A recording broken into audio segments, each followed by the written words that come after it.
Good old Russian twists. If you've seen pike leg raise I think is disproportionately valuable and not that often used.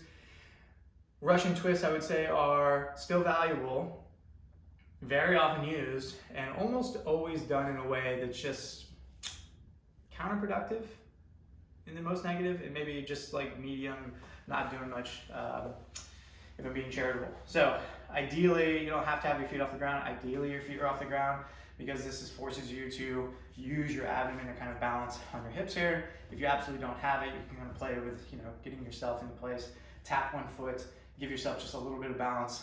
And then the whole goal is a rotational and then anti-rotational. So on one hand, I am reaching across to create basically tension here so that I can squeeze back through. But then there's also that negative in play of, if I'm getting forced in this direction, well, these abs are basically making sure that my body just doesn't twist off of my legs and just roll off into the driveway here, right?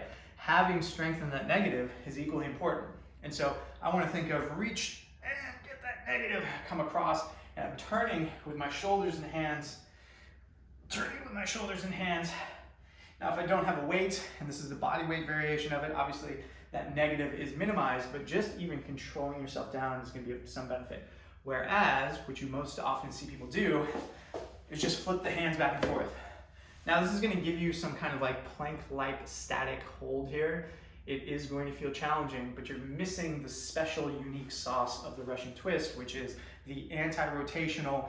This is basically preventing me from just falling off into oblivion here, but then also the pulling back up and squeezing, which is facilitated by me moving at the shoulders, not just moving at the hands. So if you want to do a sort of unnecessarily complicated static plank with some hand movement attached to it, cool, that's what the other variation is for, and people will program that, and you'll see it from now until the end of time, that's okay. If you want to derive the unique benefits of a Russian twist, you can very easily add a weight to this if you want. Hold on to something, kettlebell, dumbbell, plate, doesn't really matter. Decelerate, come back up, decelerate, come back up, and that will help get you a lot more angles and dynamic elements to your midline game.